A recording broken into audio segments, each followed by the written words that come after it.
Hello friends, cricket में आप सभी का स्वागत है। आज अपन वीडियो के इम्पोर्टेंट क्वेश्चन सीरीज जो अपनी कल से स्टार्ट हुई थी इसका सेकंड पार्ट देखने वाले हैं। यहाँ पे आपको कुछ 10 क्वेश्चन मिलेंगे जो कि आपको वीडियो के लिए बहुत इम्पोर्टेंट हो सकते हैं। तो आप इसको देखिए। अपन क्वेश्चन के साथ थोड़ी बहुत समरी भी देख लेंगे इन क्वेश्चन के बारे में। तो चलिए स्टार्ट करते हैं। पहला क्वेश्चन आपका है सुपर बिट के बारे में। क्वेश्चन पढ़ती हूँ। हाल ही में चर्चा में रहा सुपर बिट क्या है। यहाँ पे आपको ऑप्शन दिए हुए हैं 4, जैसे कि पेपर में देखने को मिलता है। तो यहाँ पर मेलवेयर, उपग्रह, टेलीस्कोप या स्पेसक्राफ्ट। तो आपको बताना सुपर बिट क्या है। सुपर बिट फ्रेंड एक जो टेलीस्कोप है जो कि ग्रहों को उपग्रहों को इनको देखने में काम आता है। तो ये एक टेलीस्कोप है। इसका निर्माण नासा और जो कनेडियन अंतरिक्ष एजेंसी है उसके द्वारा किया गया है। और 5 मिलियन जो अमेरिकी डॉलर है उसके 5 मिलियन अमेरिकी डॉलर के बराबर इसमें खर्च आने वाला है। तो इतना इसका खर्चे का अनुमान लगाया गया है फ्रेंड्स। तो याद रहे ये एक सुपर बिट एक टेलीस्कोप है। जैसे कि इंडिया में हबल टेलीस्कोप है, वैसे ग्रहों उपग्रहों सूर्य आदि को देखने में काम आते हैं टेलीस्कोप। नेक्स्ट देखते हैं। नेक्स्ट क्वेश्चन आपका फाल्के पुरस्कार के बारे में। तो यहाँ पर दिया हुआ आपको 51वें दादा साहब फाल्के पुरस्कार किससे सम्मानित किया गया है। तो यहाँ पे Amitabh Bachchan first answer. Option है आपका इरफान खान, रजनीकांत या मनोज वाजपेयी। तो फ्रेंड्स अमिताभ बच्चन की अगर बात करें तो 2018 में इन्हों को दिया गया था। उसके बाद जो 51वां दादा साहब फाल्के मतलब अभी तक 51 लोगों को दिए जा चुके हैं। ये 1969 में ये स्टार्ट हुए थे फ्रेंड्स। 1969 में दादा साहब फाल्के स्टार्ट हुए थे पुरस्कार मिलना। और ये 2018 में जो दिया गया वो अमिताभ बच्चन थे। और 51वें दादा साहब फाल्के पुरस्कार किसे दिया गया है तो वो रजनीकांत हो जाते हैं फ्रेंड। इसमें एक स्वर्ण कमल दिया जाता है, एक शॉल दिया जाता है। और राशि की बात करें मतलब कैश दिए जाते हैं 10 लाख रुपए इसमें नगद राशि दी जाती है फ्रेंड्स। तो ये आपका याद रखना। 51वां दादा साहब फाल्के पुरस्कार रजनीकांत को दिया गया है। जो नेक्स्ट देखते हैं। नेक्स्ट आपका क्वेश्चन है ट्रेड फैसिलिटी सेंटर का उद्घाटन कहाँ किया गया। तो यहाँ पे आपसे पूछ रहे हैं कि ट्रेड जो फैसिलिटी सेंटर है उसका उद्घाटन कहाँ किया गया है। ये ट्रेड फैसिलिटी सेंटर का काम मैं बता देती हूँ। ये एक जैसे हैंडीक्राफ्ट वगैरह होते हैं तो उनके बेचने के लिए बनाया गया ट्रेड फैसिलिटी सेंटर है। मतलब सेंटर होते हैं वहाँ पे बेचने के लिए चीज़ें आई जाती है, निर्यात आयात निर्यात में काम लिए जाते हैं। तो सेंटर का उद्घाटन किया गया आपका जोधपुर में, जयपुर में, बीकानेर में या उदयपुर में। तो इसका सही आंसर हो जाता है फ्रेंड्स जोधपुर में। ये आपका जोधपुर में बनाया जा रहा है ट्रेड फैसिलिटी सेंटर। नेक्स्ट देखते हैं। नेक्स्ट क्वेश्चन आपका वन रिपोर्ट 2019 वन रिपोर्ट की बात कर रहे हैं। आपके 2019 की जो वन रिपोर्ट थी उसका भारत के वन क्षेत्र कुल भौगोलिक क्षेत्रफल का कितना % था।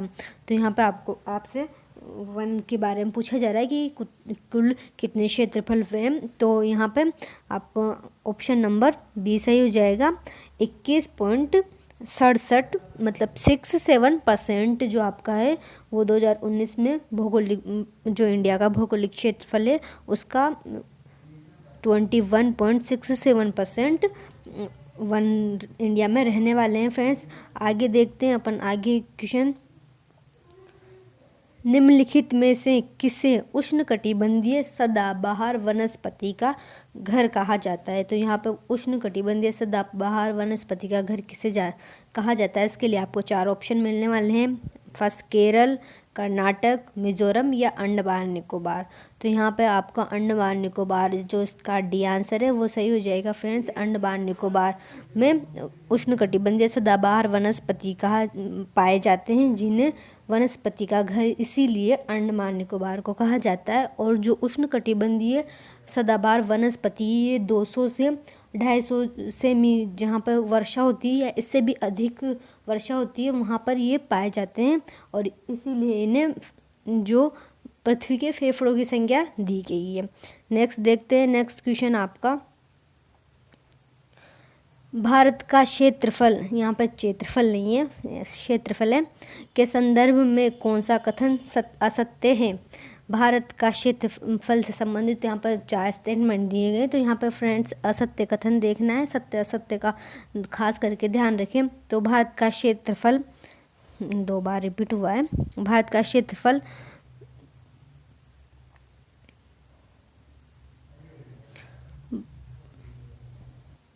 32,67,263 वर्ग किमी। यहाँ पे ध्यान रखें फ्रेंड्स, वर्ग किमी पूछ रहा है, और भारत का क्षेत्रफल 12,69,219 यहाँ पे वर्ग मील पूछ रहा है। तो ये दोनों जब एक दूसरे में कन्वर्ट करेंगे तो ये दोनों माप एकदम सही है। यहाँ पे मील है, यहाँ पे वर्ग किमी है, और भारत का क्षेत्रफल के दृष्टिकोण से विश्व में 7वां स्थान है। ये तो आप सभी को पता होगा कि यहाँ पर 7वां स्थान है। भारत क्षेत्रफल के दृष्टिकोण से एशिया महाद्वीप का सबसे बड़ा देश है। तो फ्रेंड्स ये गलत हो जाता है यहाँ पे स्टेटमेंट, तो इसके लिए आपका ऑप्शन नंबर 4 सही जाएगा, क्योंकि ये असत्य पूछ रहा है, तो ये वाला असत्य कथन है। नेक्स्ट चलते हैं फ्रेंड्स, नेक्स्ट देखते हैं, प्रथम जूट मिल की स्थापना कब की गई। तो यहाँ पर जूट मिल से संबंधित आपसे क्वेश्चन पूछा जा रहा है कि जूट मिल की जो स्थापना है वो कब की गई थी फ्रेंड्स। तो 1755 ईस्वी, 1855 ईस्वी, 1955 ईस्वी, मतलब 65 ईस्वी, और 1970 ईस्वी। तो इसके लिए आपका ऑप्शन है जो ऑप्शन नंबर बी सही हो जाएगा। 1855 ईस्वी में प्रथम मिल जूट की स्थापना की गई थी फ्रेंड्स।